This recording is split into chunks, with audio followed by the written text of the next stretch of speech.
very much and welcome to the news.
Very key and has a damaging effect generally on the economy. And not through the National Assembly, where the Senate has adopted the motion, similarly the Comptroller General of Customs to explain the rationale for the removal of rice from import restriction list and the reintroduction of import duty payment at land borders. National Assembly correspondent Abdullahi Garba bringing Kudu reports that the screening of the 18 remaining ministerial nominees has been rescheduled to Tuesday, the 28th of October. It's about employment. Our farmers are currently engaged in production of paddy rice that will be given to the rice mills. The action affects all Nigeria. Our borders need to be protected. Rice importation is not good for our economy. We must understand the significance of allowing growth of domestic industries. Secretary to the Government of the Federation, Babachir David Flowers, says the federal government will not rest until it restores peace to the northeast for economic activities to resume in the region. Babachir was speaking on the third day of the Nigerian Economic Summit in Abuja. The 6 states in the northeast geopolitical zone spend 90% of their budget supplementing the federal government in fighting insecurity. There's nothing left to do in infrastructure. When they finish paying salaries, everybody goes to sleep and wait for the next IGR is nearly zero. No industry. In another news, the head of civil service of the Federation, Mr. Danladi Kifasi, expressed the need for a critical role in the democratic dispensation. Collectors report that the head of the civil service of the Federation was speaking during an unscheduled visit to ministries in Abuja. The only thing I've observed is that as I walked into the corridor of this complex, the floors were more or less scanty. It then means that staff have not been able to make it dead 8 o'clock to be in the office and on their desk. Elsewhere, the need to build a synergy across the nation's information management platform for mobilization and enlightenment of the populace is on the front burner at a retreat by the Federal Ministry of Information in Abuja. Special Advisor to the President on Media and Publicity acknowledges NTA's contribution towards educating Nigerians on national issues. It was amplified whatever the president has done. Because the president does it, he made the pronouncement and the future of the things. But the media handlers was then amplify short things. That is where news reports, feature reports, opinion articles, discussion programs and all that will come in. Next morning, you should tune to NTA Good Morning Nigeria and they are discussing it. And they are looking at it from different perspectives. Very, very important that whatever the presidency has done must be amplified. Especially as a change of government now, we need to be able to respond to the demands that have been placed on us. It's an opportune time to re-emphasize the importance of information management, to understand the place of information, the place of perception management.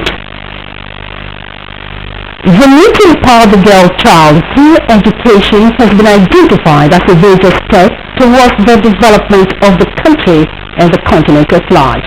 This was one message by the organizers of an impending African Union Summit with students of the African Girls Grammar School, Abuja, playing the roles of different African leaders. Yeah, really one of the basic starting points is to make the point that the girl child, when given education, can also assume the role of a head of state. Let us hope and hope for a better Africa. In a bid to develop Africa's economy, every country should make use of their resources around them and not squander them. The Community Court of Justice ECOWAS has dismissed a case brought against Nigeria's former ruling People's Democratic Party (PDP) over the 21.27 billion naira realized as donations during the party's fundraising dinner in December 2014 to fund its 2015 presidential election. Hope Democratic Party, one of the country's political parties, had filed the suit alleging that the donations to the presidential campaign fund exceeded the 1 billion naira ceiling prescribed for presidential campaign expenditures. Delivering judgment of the court, Justice Michael Wikes Wright held, among other things, that Hope Democratic Party was not competent to access the court, as the court could only hear cases brought by individuals, community institutions, and member states. The court also observed that the Attorney General and the Inspector General of Police were not proper parties in the case, since matters of human rights violation could only be brought against member states, and accordingly dismissed all the charges brought against the two defendants. That ends the news this morning. We now go back to Blessing and Kingsley for the continuation. of Good Morning Nigeria. All right, thank you very much there, Ronke Kolawole, for the news package. Now it's time for our business segment. We understand that Nigeria's inflation rate rose above the central bank's upper limit target of 9% in June. This is its highest level since February 2013. Details of this story with Phil Ogunlegu. Alright, good morning. Let's talk business now. Inflation rate, the average rate of change in prices of goods and commodities, rose for the 8th consecutive month in 9 months to 9.4% in the month of September. Economic Development Analyst Professor Kenife expressed fear that the rate may soon cross the single-digit threshold. These are linked to the impact of oil prices as well as restriction on importation into the country. You've seen the impact of the oil crisis. And also you've seen the impact of some of the measures restricting imports, and obviously those are all translating to higher prices, and the food basket, the consumer price index is also there's an uptick there. So they all translate to an uptick on both the headline inflation and the core inflation. So it's not unexpected, but actually I thought it would have gone much higher than that. So we haven't seen the last of it yet. Nigeria's inflation rate is at its highest level since February 2013. It rose above a central bank's upper limit target of 9% in June. Africa's biggest oil producer has been hit hard by the slump in global crude prices, which has sent its naira currency spiraling. The central bank has restricted access to dollars for certain imported items to conserve its currency reserves. The consumer inflation went up by 0.1 percentage points from August and is now staying above the central bank's target ceiling. The National Bureau of Statistics said food inflation rose marginally to 10.2% year-on-year in September versus 10.1% in August. Away from inflation matters, now the Nigerian Stock Exchange has announced the appointment of a consortium of Ram Martin Bank and Chapel Hill Denham as financial advisor on the proposed demutualization of the exchange. The Chief Executive Officer of the Nigerian Stock Exchange, Mr. Oscar Onyema, said the appointment affirms the exchange commitment to achieving its demutualization in a methodical and transparent fashion. The NSC boss, Oscar Onyema, said the step is pivotal to a professional and successful conversion of the exchange from a member-owned mutual organization to shareholders-owned public limited liability company that aligns with the global best practices.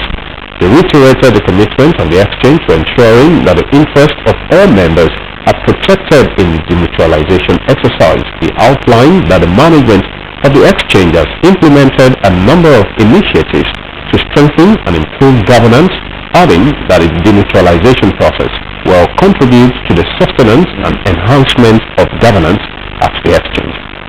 And that's the package on business news for now. Thanks for watching. Many thanks to Ogunlegu there with the business package. Up next is a newspaper review.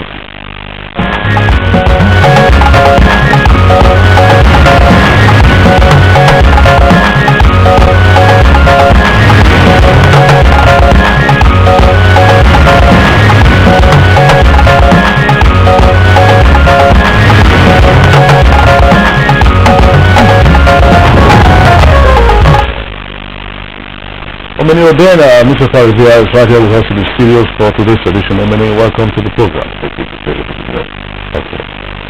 Well, Blessing, let's see. We have three professor pieces. We'll see what we have. Okay, let me start off with the Vanguard this morning.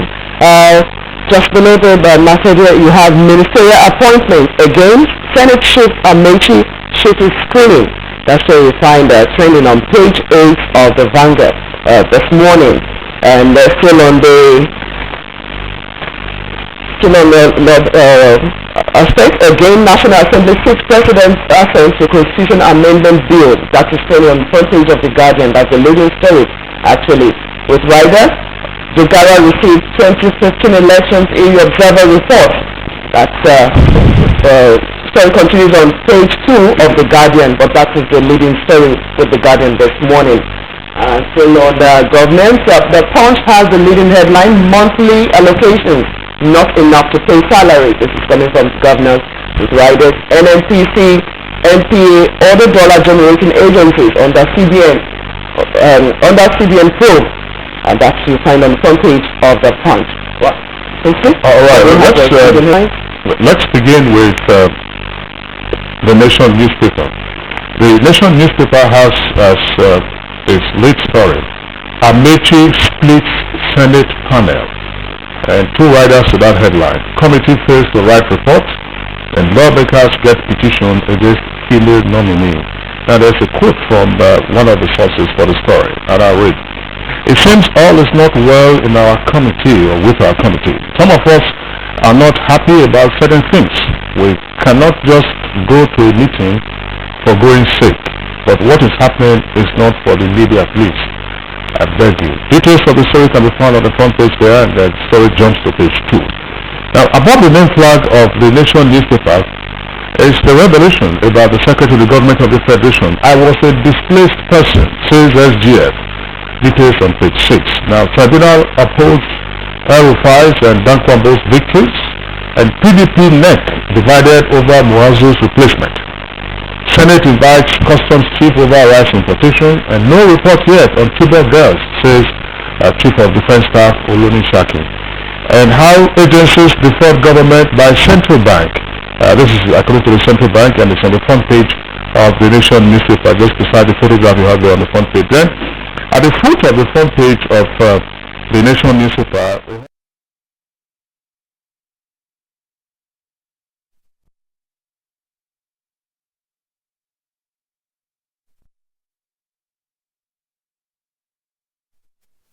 from shock of defeat. That's the headline there. We've recovered from shock of defeat. That's coming almost more than 6 months after the elections. So that's the Nation newspaper. The front page of leadership. Let's see if you have other stories, but let me just quickly tell you. Nigeria not easy to govern. This according to Gawan. Gawan, of course, was Nigeria's military head of state from 1966 to 1975. And Gawan, the writer there says, HID Awolowo convinced her husband to work with him. Nigeria not easy to govern, says Gawan, and that HID Awolowo convinced her husband to work with him. And Chief Obafemi Awolowo was vice chairman then of the Federal Executive Council. Now, NNPC and others under probe for remitting dollar revenues in Naira. That story has been read earlier. I would, by the way, blessing our topic this morning has to do with science and tech. There's a headline here. I started driving a truck at 18. It's attributed to a female driver. Details of that on page 48. And then at the foot of the front page of the leadership newspaper, NAS, that's National Assembly, to transmit constitutional amendment bill for President Buhari's accent. Details of that on page 15. NAS to transmit constitutional amendment bill for Buhari's accent. Details on page 15. Listen. Okay, let's quickly go back to the Vanguard now. I have something on business. More forex restrictions coming November. That's is right there on the inside page 9. Said there were indications that foreign exchange market is on further squeeze as tougher measures to control utilization of foreign currency reserves has come on stream in the bank. And to the Punch I go now. We have some other interesting tidbits. Just above the market there you have Senator to talk about that to screen and make it on 8th of Tuesday. The Consumer Protection Council raised multi-choice offers. That story is on page 30.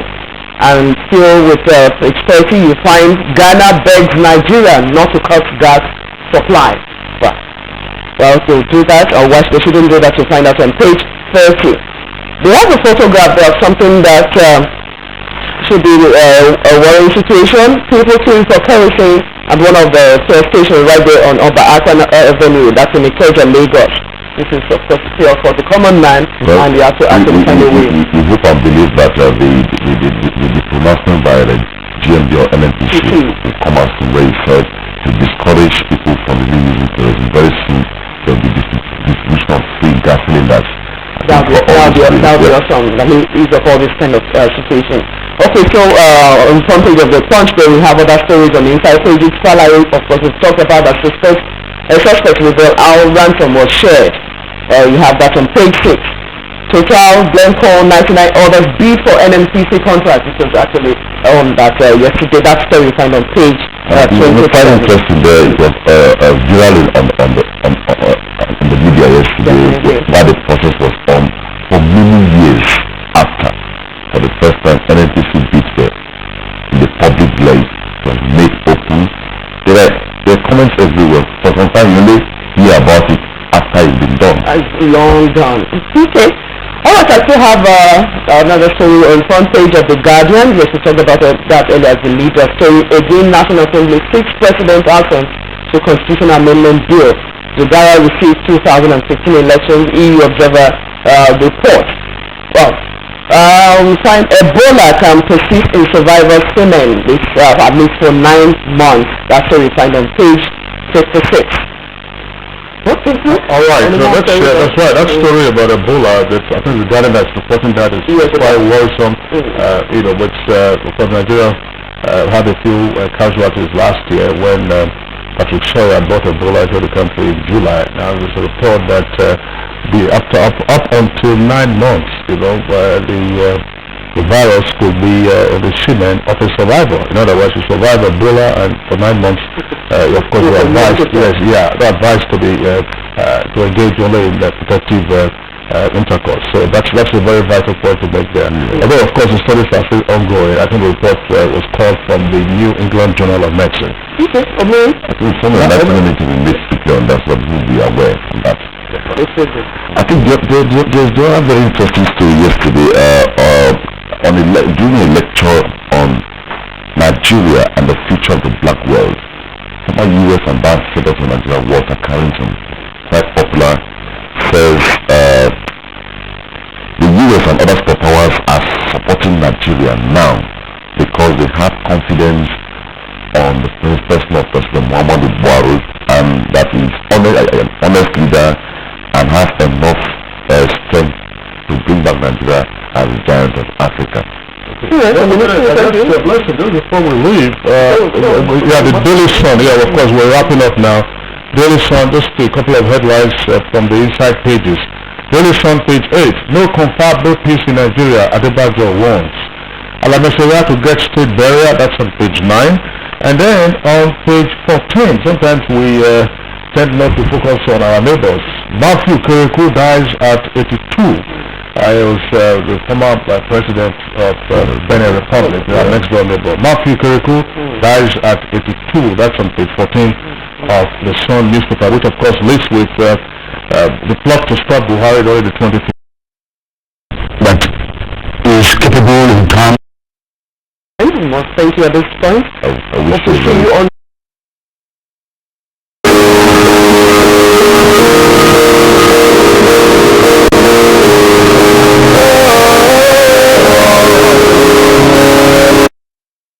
We'll start in earnest with our principal conversation, which is looking at girls' participation in sciences and technology. The more we may be started. There are many reasons we buy what we buy. Some are necessary. Some probably not.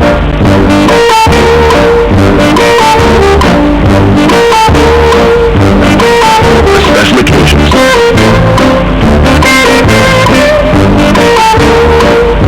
For friends.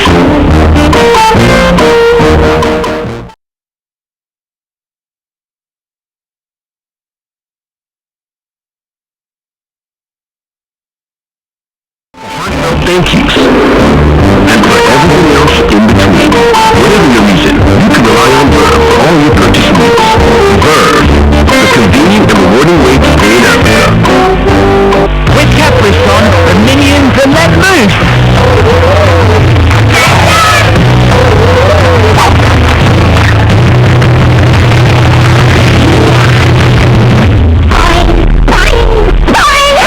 Now, limited edition minions pouches.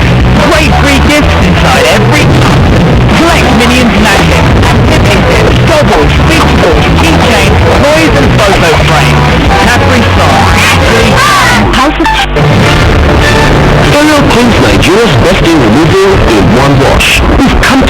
if it's true, then food green systems are difficult to remove because they stick to fibers. It's not glue.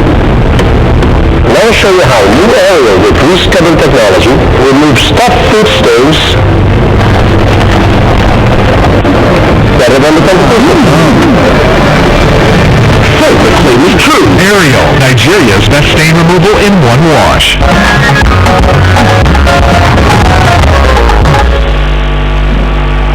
This is Good Morning Nigeria, reaching you live for the network service of the Nigerian Television Authority. Of course, while we are kicking off this program this morning, Jess and I bantered on why, in some cases, in most cases, at the mention of mathematics, the girl child often tends to develop goose pimples. And when you bring in physics, of course, the problem is compounded, and chemistry. But, of course, biology is of tremendous interest. But why is it that the girl child has not as much a great interest in science and technology? In this background report, as a prompt for our conversation, our correspondent, Makut Salmon, gives us a teaser. Education, whether formal or informal, simply refers to the process by which people acquire skills, knowledge, habits, values, and attitudes. Such values, skills, and knowledge drive society from one stage of development to the other and assist in meeting specific needs that make living possible and comfortable. While science is a branch of knowledge,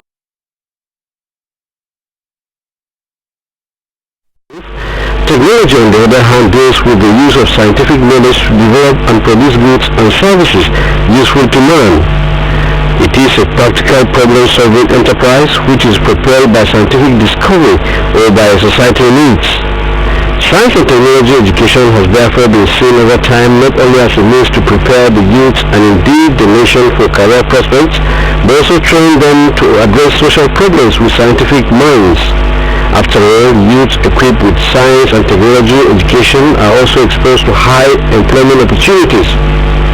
Technology plays a fundamental role in wealth creation, improvement of the quality of life, and real economic growth and transformation in any society. For instance, the United Kingdom and France benefited immensely from the Industrial Revolution in the 19th century. Similarly, the United States emerged from an agrarian economy in the 19th century into an industrial superpower in the 20th century thanks to science and technology. More recently, the Asian tigers such as Singapore, Malaysia, Taiwan, and Korea have exploited advances in science and technology to move ahead.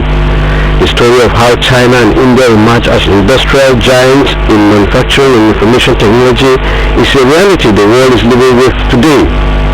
Nigeria has since realized that in an information-driven society, science and technology education holds the key to the present and future development of the country. This has motivated attempts by several administrations to invest in science and technology education in order to fill the technological and scientific vacuum in the country. As more Nigerian students are encouraged to take interest in science and technology courses, the figures seem to be appreciating. For instance, medicine and surgery was said to be the most applied course in the 2015 JAM examination with 157,745 applicants, followed by nursing science with 70,951 applicants. However, the problem comes when such figures are subjected to gender analysis. In Nigeria, gender differences in enrollment in science, mathematics, and technology careers show a lot of disparity, with females being underrepresented. One study revealed, for instance, that women made up only 23% of students in technology courses and 26% of students in science courses. The gender disparity in science enrollment is said to have actually increased over the years. The underrepresentation of women in university science courses is reflected in the fact that women make up only about 17% of all science researchers in Nigeria. The road for women considering pursuing an academic career in science, technology, engineering, and mathematics is lined up with several obstacles. Some of these include enrollment issues, masculine image of science, social barriers, absence of adequate role models, school factors that relate to packaging and presentation of curriculum materials, teaching factors that encourage selective interaction patterns favoring the male student over the female student in science classes, and parental influence. How can these challenges be overcome to ensure that the scientific endowments of Nigerian female students are harnessed for the development of the nation? Jess and Good Morning Nigeria are set to provide the answers.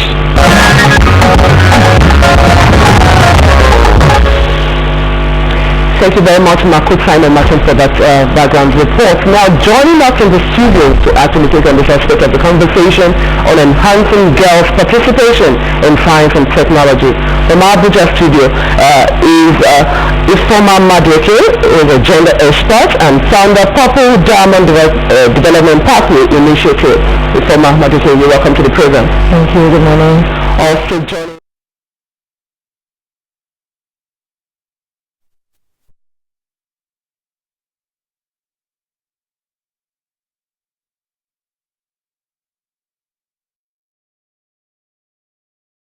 Joyce, okay.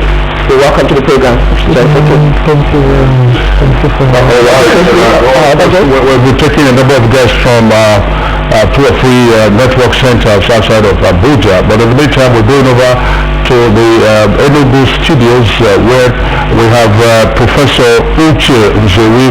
Professor Uche Nzewi is Professor of Child Education at the University of Nigeria, Nsukka. Professor Nzewi, if you are there and you can hear us, welcome to Good Morning Nigeria.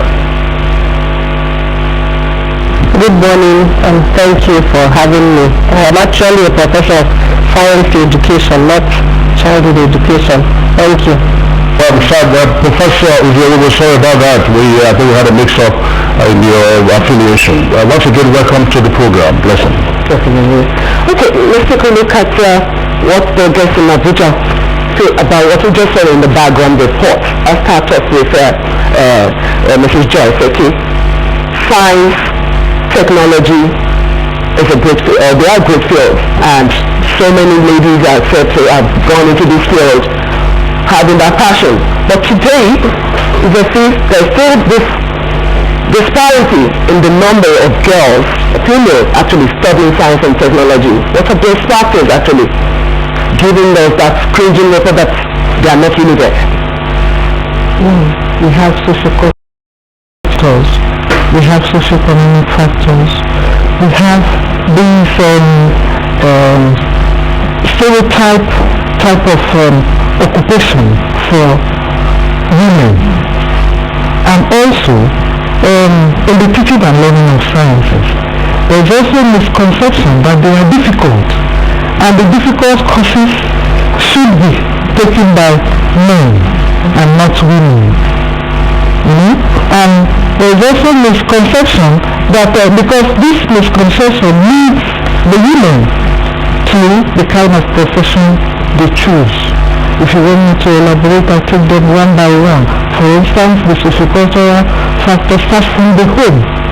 You find that the society has this impression that the girl child's main or primary role is as a wife and as a mother. And starting from home, starting from the parents, they train the children and bring them up to occupy that role in the future. For instance, you and I, when we buy toys for our children, we start with the girl buying babies, dolls for them, and that inculcates in the child how to bring up a child, how to take care of a child, how to do all those, and how to be a mother. And that gets into the child consciously and unconsciously. And when the child finally gets to school, she will take the line of courses that will enable her fit into those matrimonial roles, as a mother and as a wife. And they fall away from the science courses because consciously, for instance, whereas their male counterparts or the boy child in the home is both a toy of planes, and you bring them to the house, they will dismantle the whole thing, put them back, wondering what is inside, exploring the whole environment, and with that they develop and build the idea of science is already there, inside of them. And when they finally get to school, of course, they will want to study those courses and pick those subjects, that will, bring out that they've already developed skills in them. So there must be this silent curiosity on the part of the girl child. Maybe sometimes it starts from the home. It starts from getting outside. Actually, education right there in the school curriculum could have actually helped boost what has been started over home. That's what I'm saying. In the school, already that is already inside of them. And there is this misconception that science, mathematics, all those subjects are difficult. And some of them, of course, had the impression that when you study those courses also, like I said, I mentioned one of the factors like the stereotype occupation for girls. Girls' occupation like teaching will enable them fit into that role, the traditional role as a mother, and to take care of the home. Nursing will give you, then if you think of the science courses like engineering, then one will think of civil engineering will be girl child in future, start climbing ladder, building and all that. Then what is when she's pregnant? That is already inside of you. And also there is the belief, the misconception that there is a course you will study or a position you will take, and that will limit your chances of getting married. For instance, you cannot believe it, my younger brother who is a lawyer, a classmate of his at a particular time, a lawyer also, I say, why don't you marry that girl? Say, you want somebody who will argue this issue with me in the house. Wow. Such things, such misconceptions prevent, is there. It's silent, is there in the society. Let's take viewpoint from Madrid. The stereotypes are there, that misconceptions all over. How overwhelming really are these biases that we have come to see today? Okay. Just following up on what you just said now, this is already inbuilt in most of us. The society that we live in, we already have social constructs on how we think and how we behave right from the home. It's also institutionalized in our schools, in our workplaces. We already have boxes that we've put males and females in. And like we all know, gender actually has to do with the roles that society ascribes to you as a male or a female. So within our society, we've already ascribed roles to the girl child, ascribed roles to the boy child, based on the society we find ourselves in. Of course, this changes from society to society and changes from time to time. But then again, you've already been brought up in a certain way. Your parents have installed and inculcated certain values in you.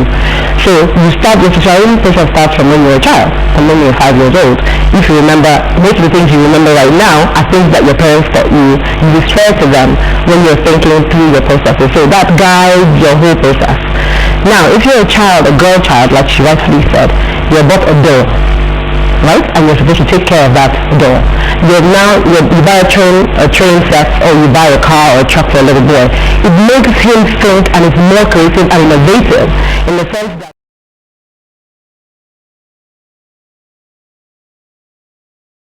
it's a baby.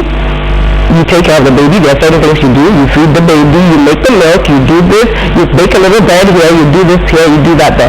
So she's well limited to thinking around those things. You go into school, chances are that you're going to be thinking about doing similar things. Now, our education system as well, the way science is taught and the way we believe science is, we've already been made to think that you have to have technical, your mind has to work in a certain way. I'm also thinking, okay, now I've already been taking care of babies and this is a little bit easier, and when I want to get married in the future, so why do I want to do this? Why would I want to become a civil engineer, for instance, and be running up and down the whole place? And who's going to marry me? Who's going to take me seriously? So all those things are already inbuilt within us. So these are the things that are showing now within the school system. Now, within the science courses, like she was also alluding to, you have women in particular fields. You have them in the clinical and biological fields. They don't go into the things like applied physics, chemistry. They don't go into those fields. Engineering, which is actually the backbone of the innovation that we need to do. And women are half of the population. We have that human resource. So if we don't tap into that and we don't invest in that, then we as a country will be losing as well. I've listened to the two ladies, my colleague Blessing, and our two guests. Of course, we still have Professor Zuri with us at our Enugu Network Center. The examples you've given, they're fine, but I was just wondering, yes, of course, those of us who have had the benefit, and I'm sure most of our viewers also have had the benefit of raising boys and girls. Let's use, you talked about the toys. I also observed that with my boy, for instance. You bought him a toy car, it never lasted. The curiosity to uncouple it and then see what was inside. But now, take a look at the bicycle. If you bought him a bicycle, the bicycle also wouldn't last. Whereas the bicycle lasted for the girls. Of course, we would start by dismantling the headlamp, then the brake, the pedal, then the reflectors, and the next thing you ask them, what's wrong with you? But of course, it was his curiosity, and of course, it then moved on. But that's the point I would like us to pursue. The bicycle example. Why does a girl child not dismantle her bicycle the way the male child does? So, Professor Ujeri at our Enugu Network Center, let's have your opening statement on this before we go into the specifics of how the sciences are taught at the home and of course in the school environment. I want to talk on this bicycle example that you just gave. If you buy a bicycle for your daughter, the moment she starts dismantling it, you as the parent will be the first person to say, don't you know you're a girl, you're supposed to take care of things. While the boys litter the sitting room and everything, you will tell her, go and pick up after your brothers. You're already creating that stereotype that she is supposed to preserve. So that's why she will not go ahead to dismantle those toys. Because you as the parent, you've pushed it into her that her duty is to preserve. And the process of preservation doesn't give room for being curious. That means her role is to maintain the status quo. So that is just the problem. So it starts from the home. The parents socialize the girls to think that their major role is to keep things in order. No, don't dismantle your toy. Don't even try to know if you buy her, let's move away from the bicycle and go into the doll that you buy for her. It is one that is talking and she wants to see what is inside this doll that is making the doll to talk. We say, no, you're not supposed to behave like a doll.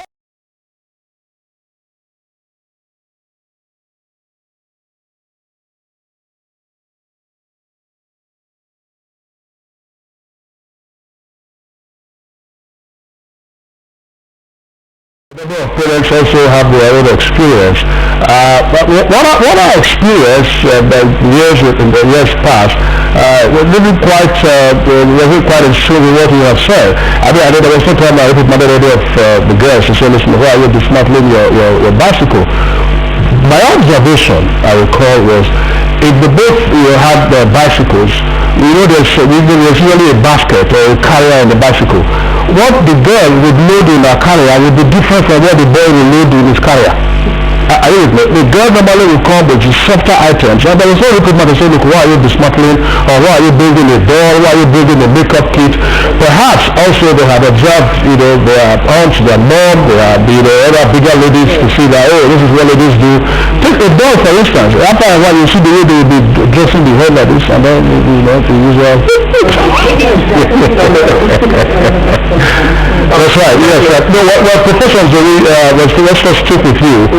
You want to respond to you before we come back to our studios, and then we'll get into the specifics of the teaching and learning of science and tech. I didn't get that.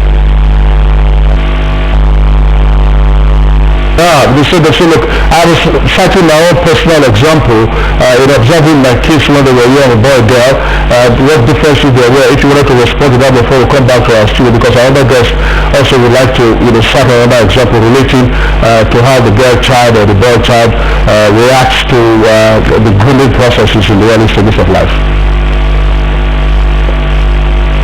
Thank you for that. So you are probably not typical, probably because of the level of exposure, your level of you are educated. I'm just talking about the average home, where in the average Nigerian, in fact African home, they will not expect their girls to do some of these things you're talking about. And as you rightly said, they have watched their aunties, their mummies, all engaged in trying to make up and what have you. When you get to a home where the mother is not engaged in these stereotypical roles, you find that the girls in that family behave differently. Or when you get to an all-female household, you will see that there's a girl that everybody will label a tomboy. Why are they doing that? Because she's always climbing steps, destroying. That's the word they will use. That she's so destructive, she will be dismantling. Because there are no boys in that house or in that home, nobody tends to put her down. All they say, oh, don't mind her. She's a tomboy. She wants to dress in knickers. She doesn't want to wear the frilly dresses and toys that we buy for people. But in educated homes, it tends to vary. But it will surprise you, not all educated homes also encourage their girls to go into what they consider the masculine occupation. I know a family in Nsukka, the other time was reading engineering, and when she told me, I was so excited, encouraging her and all whatnot. Later when I met her in her second year, she said, I'm sorry auntie, I had to change courses. I said, why? She said, mommy kept hammering on this idea of who will marry me. So that's the point, that if I become an engineer, it's going to restrict my chances of marriage, just as Informer pointed out when she was talking. So these are some of the issues that we are talking about, the home factors that make these girls to shy away from science and technology. Thank you. Okay, thank you very much, Professor Nzei, right in our Enugu studio. We told us earlier that we have other guests joining us on the program. We're moving over to Ibadan Metro Center now, where we have Dr. Adenike Ekino, who is a specialist in childhood education from the Tri-Shola University of Education at Ijago, Ogun State. Dr. Ekino, we'd like to welcome you to the program this morning. Thank you, good morning. Thank you for inviting me. I'd like to say my name is Adenike Ekino. Quite sorry about that, Sleeper Adefunke Ekino. Thank you very much, Doctor. Let's stay with you to take your reaction on what we've been discussing so far. There have been attributions to the home being the bedrock of all of the apathy that the girls' education participation in science is gaining today. Really, what's your own assessment of the situation? What the other experts have said is quite true, but there are two things I want to bring into it, and that is the fact that some people believe that the brain of the child, or the girl child, is wired not to do science. It's a research that is inconclusive right now. Quite a lot of people think that, well, the boys' brains are actually better than us, but there are other researchers that have shown that both the boys and the girls' brains are the same. Even in some countries, especially in the Asian countries, you see that girls are performing better in science even than boys. So there is that little background belief, even for teachers, thinking that girls are wired to be domestic, to be able to do things, caring, and all those. And that's why you see when girls want to pursue science courses in the university, they tend to go for what is called the life sciences, where they keep caring for people. They do nursing, they do medicine, they do things like dentistry, but they don't go to physical sciences like engineering, computers, and all those. So to some extent, people believe that we are wired differently. And as far as the home is concerned, as the other guests have said, right from when the child is age 1, 2, 3, the little things that we do, how many parents will allow their girls to wash a car? Or how many parents will allow their girls to actually dismantle their computer set or the mobile phones? They'll just say, well, girl, don't you know this is the way you're supposed to behave? So in our culture, in the African setting, the girls have always been the very domicile ones. You have to be docile, you have to be quiet, you have to be submissive, you have to just do things in like a stereotype way. You don't go out of the norm. So the socio-cultural factors are a lot for the girl child, and it affects the child even as young as 3, 4, 5. I'll give you an example of something I read while I was working on my project. There's this 6-year-old girl if the teacher said every day in class she will not bring an assignment on maths. So after almost like 3-4 weeks, the teacher had to ask the girl, why are you making me your maths assignment? And the girl said, I'm a girl. Maths is for boys. And this was a 6-year-old girl. So you see that we really have to do something right from very early, because these attitudes and these beliefs are already ingrained in the child. And even if the child wants to go towards sciences, someone she just believes she's not able, she doesn't have the ability, or she's not meant to do science because she's a girl. Well, Dr. Kide, thank you for your opening remarks, as well as, of course, reaction to the comments by the other guests. One very important perspective you brought on now is the inconclusive, shall we say, research about the wiring of the brain of the boy child, of the boy and that of the girl, and then the consequential effect going forward in the study of science and technology. But, for our guests here in Abuja as well as Ibadan and Enugu Network Center, we've tended also to stress the socio-cultural factor in the dissuasion, if you like, of girls from studying science and technology. But let's look for Nigeria doesn't end in Africa. It's just that we're all at different levels depending on where it is that we want to deal with. So you'd probably have a higher number of people, females, in sciences where the gender norms and stereotypes have been broken down to a certain level or broken down to a certain degree. But in Nigeria, we're still at the tip of the iceberg in terms of gender mainstreaming, and people are getting to understand what gender is to start with and how we're being socialized to think the way we think. So until we get to the level where we have it mainstreamed into what we do, whether it's in our curriculum, in the way we raise our children, in the way we work, in everything that we're doing, until we get to that level, what you're saying in terms of numbers will not be equal. Nowhere across the board in the world is it that you have more females than you have males, but at different levels depending on where it is that you are. Like one of us already pointed out here that in Asia, for instance, you have females that are going into the physical sciences now, not just the area where you're doing the biological or clinical, the life sciences that you're talking about, but they're moving on from there. So you need to also step up in terms of that, because it helps us as a country economically. We need to look at this issue, economic part of this as well, because for us to improve in whatever we're doing, we need to see what the gains and the benefits are. The pluses, they far outweigh whatever we consider are the minuses or gender mainstreaming. I think that's, for me, that's where it starts, and that's what we need to deal with. Okay, we'll come back to one of the aspects you've raised, but let's take a look at even the kind of curriculum that we've actually been exposed to in school. My question is, the kind of curriculum that is being given, which the girl child or even the students are exposed to, really, is this actually giving that basis for us to actually study deeply the kind of science and technology that we expected of us? Of course, the boy child and the girl child, they are educated in the same curriculum, the same classroom, but like we said, it's inside of the girl child. Already that norm, that value has been created. But even the bias is there, okay, it's already instilled in you. If you're exposed to something that will tinker your brain, but to actually get you thinking right there in school, wouldn't it actually help boost science education for the girl child beyond what is just expected? What kind of curriculum are we having even in Nigeria?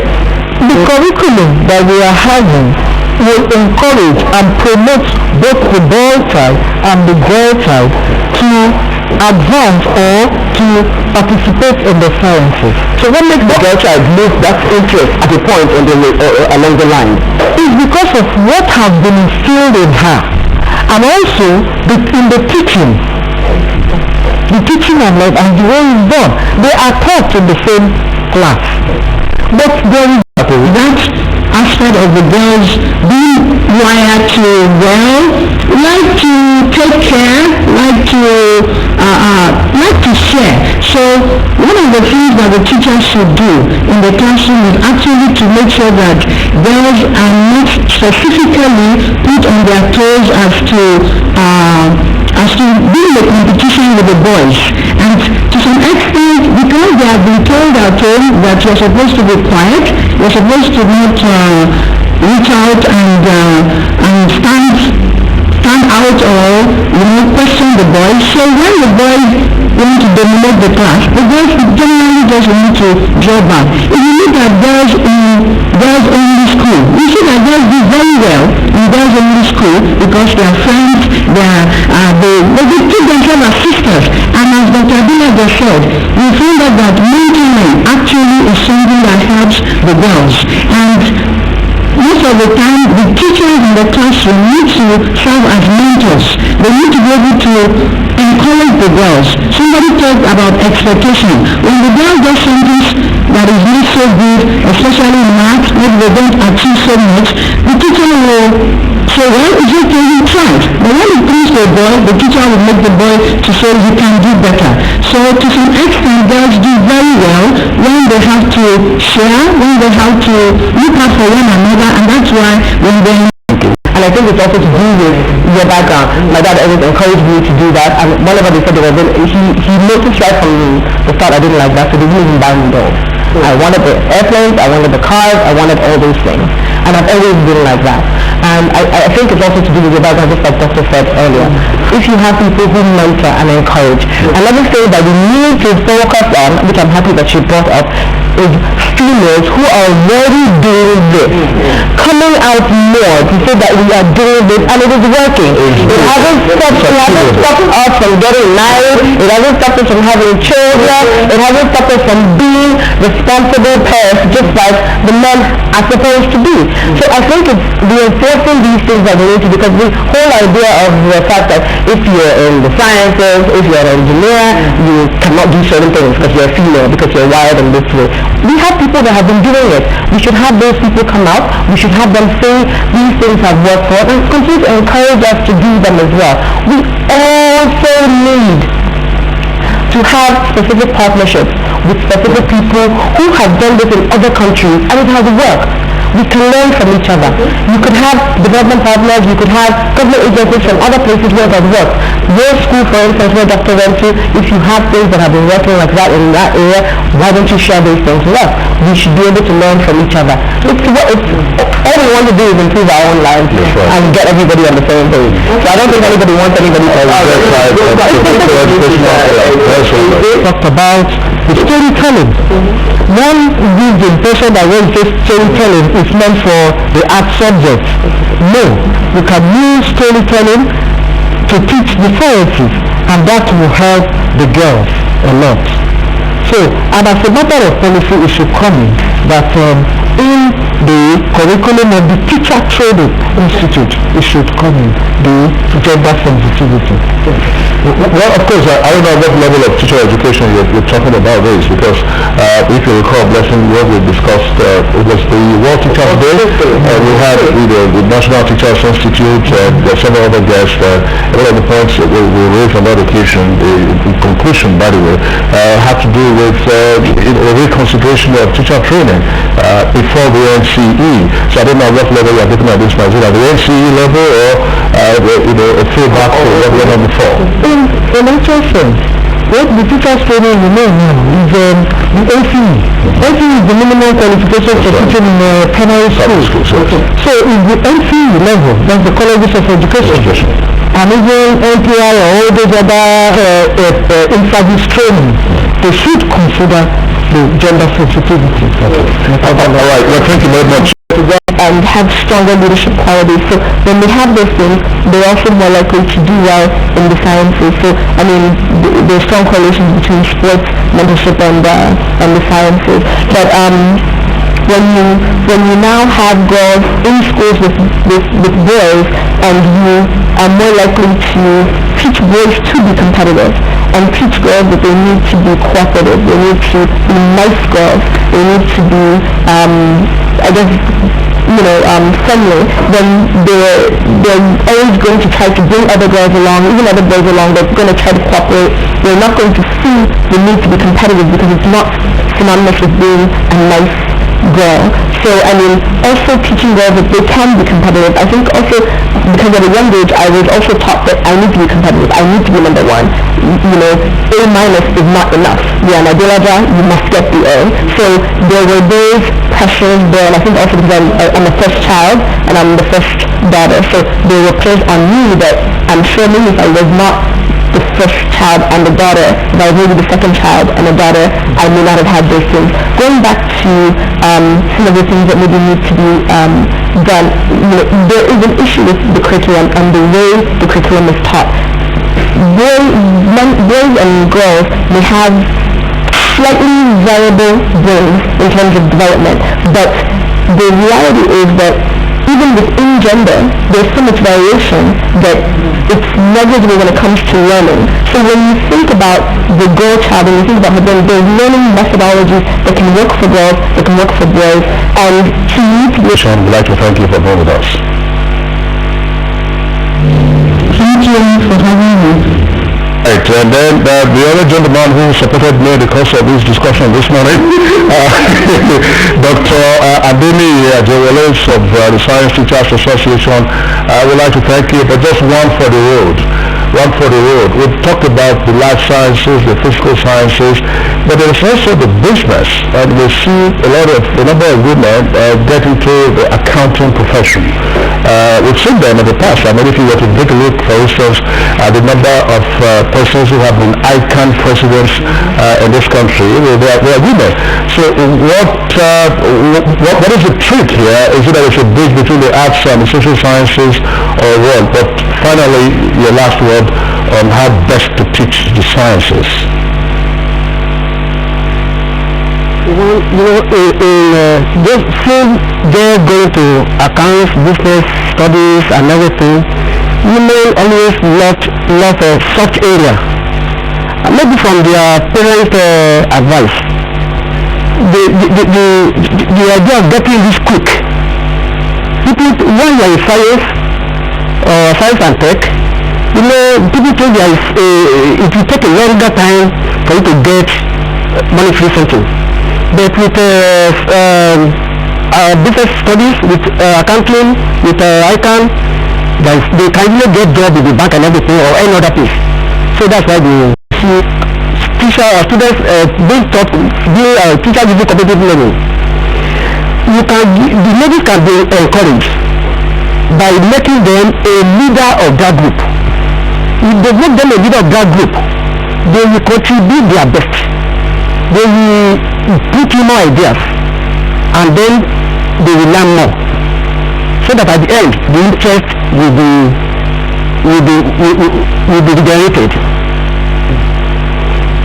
Okay, thank you very much. 0803-302-0855, 0818-571-3894. Leaders are change agents. Leaders are bold. Leaders are committed to excellence. Leaders are resourceful. Leaders motivate and they bring out the best in others. Join us at the 2016 Big Annual Conference as we inspire and empower you to start the Echo Hotels and Suites for the first time in Nigeria. A glamorous event to celebrate and reward African films and entertainment, culture, fashion, and creativity is a three-day gathering of leading filmmakers and movie professionals, featuring movie screenings, exhibitions, master classes, business seminars, live entertainment, and awards. Side attractions, special recognition awards. Date, 29th to 31st of October 2015. Venue, Echo Hotels and Suites, Victoria Island, Lagos. For sponsorship and advert placement, please contact any of the following telephone numbers.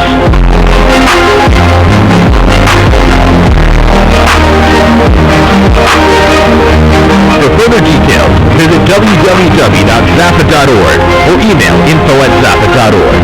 Powered by Nollywood Entertainment UK Limited.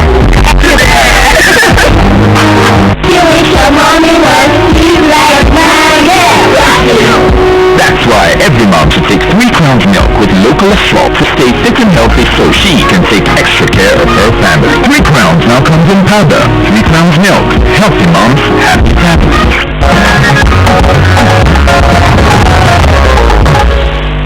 Alright, let's take a look now at the weather forecast for the rest of today. Good morning. It's good to have you join us again on today's weather update. Let's see what the weather has in store for this morning. Generally, we expect partly cloudy to sunny conditions over the north and cloudiness to prevail within the central cities through to the western half of the south, except for areas around